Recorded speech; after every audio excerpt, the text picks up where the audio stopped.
नमस्कार दोस्तों, मैं विकास और आप देख रहे हैं चौकस भारत न्यूज। देखिए, बीजेपी के पितामह और पूर्व प्रधानमंत्री अटल बिहारी वाजपेयी की आज जन्म शताब्दी समारोह पूरी धूमधाम से देश में मनाई जा रही है।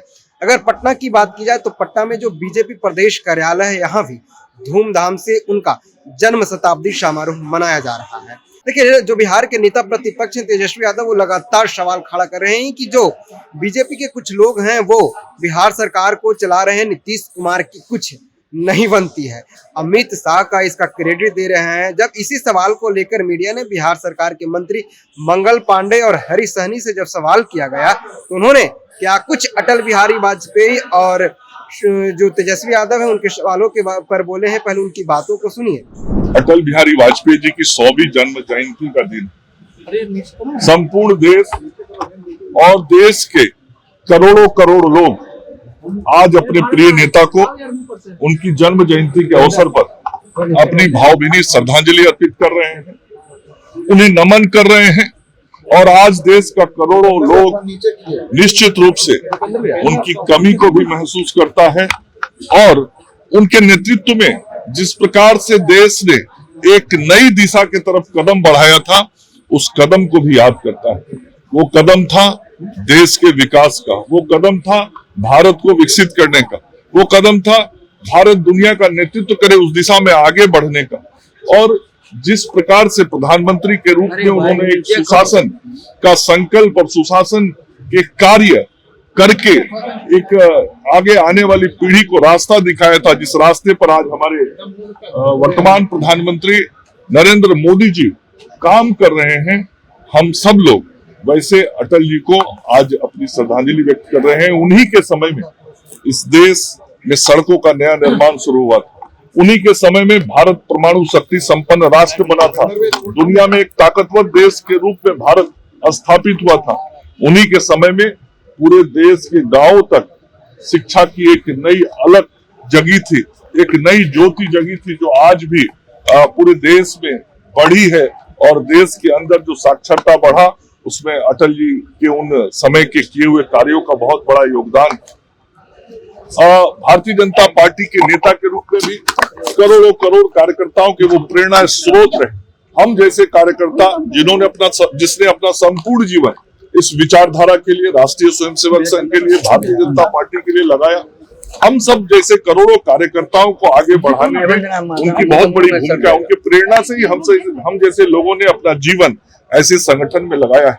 आज करोड़ों करोड़ कार्यकर्ता उनसे प्रेरित होके इस देश को मजबूत करने के काम में भारतीय जनता पार्टी के संगठन के माध्यम से भी लगा है। और जहां जनता का आशीर्वाद मिला है, जनता के आशीर्वाद से सरकार में रह के जनता की सेवा भी अटल जी के विचारों के अनुरूप कर रहा है। ऐसे महान नेता, उनको पेट में दर्द होता रहता है। सब कुछ बहुत बढ़िया से हमारे मुख्यमंत्री श्री नीतीश कुमार जी के नेतृत्व में चल रहा है। हम सब लोग अपने मुख्यमंत्री के नेतृत्व में बिहार को आगे बढ़ा रहे हैं। बिहार विकास के रास्ते पे आगे बढ़ रहा है, विकसित बिहार की ओर बढ़ रहा है, जनता का विश्वास बढ़ रहा है। उपचुनाव में भी जनता ने चारों सीट एनडीए की झोली में डाल दिया। तो इन सारे कारणों से उनके पेट में दर्द हो रहा है। अब उस दर्द की दवा तो उन्हें ही खोजनी पड़ेगी। इस दर्द की दवा तो हम लोगों के पास है नहीं। और आगे जो विधानसभा का चुनाव होगा तो उसके बाद उनका दर्द और बढ़ने वाला है, क्योंकि दहाई में भी राजद पहुंच नहीं पाएगा और इस तरह की अनर्गल बयानबाजी वो करते रहेंगे। जन शताब्दी आप जिनका मना रहे हैं, वो एक कुशल कवि, कुशल वक्ता और कुशल तत्कालीन प्रधानमंत्री रहे। ये सत्ता आते जाते रहेंगे, लेकिन जिन्हें अजात शत्रु कहा, ये भारत ने नहीं दुनिया ने जिन्हें अजात शत्रु कहा, आज उनका जन्म शताब्दी मना रहे हैं। इस विषयों से आज देश के लोगों से वास्ता है। लोग आज उन्हें नमन कर रहे हैं, श्रद्धा सुमन अर्पित कर रहे हैं। दूसरा विषय है कि आपने कहा दूसरा क्या बदलने की तैयारी हो रही है, ये कौन कह रहा है? तो ये मीडिया की खबरें हैं। अब मीडिया की खबरें करिए, किनका ये अनुमान है? ये कौन अनुमान लगा? राजनीतिक आपने सुना होगा पहले तो जो बीजेपी के पितामह हैं, जिनकी आज 100वीं जन्म शताब्दी समारोह मनाया जा रहा है, पूर्व प्रधानमंत्री अटल बिहारी वाजपेयी के, उनको याद को साझा किया, उनको कार्यशैली के साझा किया दोनों मंत्रियों ने। लेकिन फिर वही सवाल आता है कि क्या बिहार सरकार को अमित शाह और 4 लोग चला रहे हैं?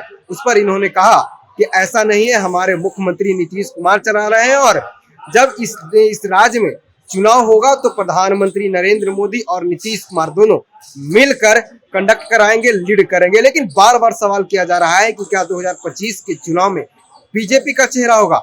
लेकिन सभी लोग इस सवाल से को जवाब देने से मुकर रहे हैं और नहीं कह रहे हैं कि नीतीश कुमार ही होंगे।